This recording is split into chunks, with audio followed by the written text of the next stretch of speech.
I'd like to talk a little bit about a skin cell called the fibroblast. Now, the fibroblast is a cell that most skincare and cosmetic companies are absolutely obsessed with, because this is the cell that we focus on when we want to prevent aging, or we also just want to kind of reverse the signs of aging.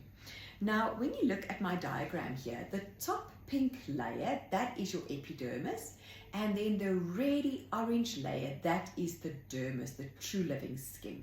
And you'll see I've magnified and drawn a really big fibroblast. You can see it's got a body and it's got these kind of dendrites almost, if you'd like. Now, the fibroblast is the cell that makes what I call the scaffolding of your skin. So it makes the collagen, it also makes the elastin, and it then makes what we call glycosaminoglycans, which if you can imagine to be like jelly, okay, it gives us that fullness of the skin. Hyaluronic acid is one of the substances of the glycosaminoglycans.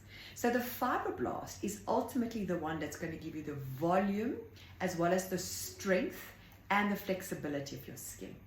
Now, when I did my medium depth chemical peel, I only saw results after that peel 2 months later, because it's taken the skin 2 months to rebuild and redo. And when I went for my botulinum toxin type A injections the other day, my doctor said to me that it's really challenging to get into my skin because my skin is nice and thick. That means my dermis is built up, and that's what we want to build up when we get older. That's why we want to stimulate that cell, the fibroblast, to keep it going and working, because after the age of 30, we already know that that little cell starts to slow down and it's not as energetic as what it used to be. So of course, one of the key ingredients I love that stimulates the fibroblast is vitamin A, whether it be retinol palmitate, retinol, retinoic acid, the different forms of vitamin A. There's different receptor sites on the cell that gets that stimulation. When it comes to alpha hydroxy acids, glycolic acid is the acid that stimulates the most amount of collagen production. And we know this with clinical data.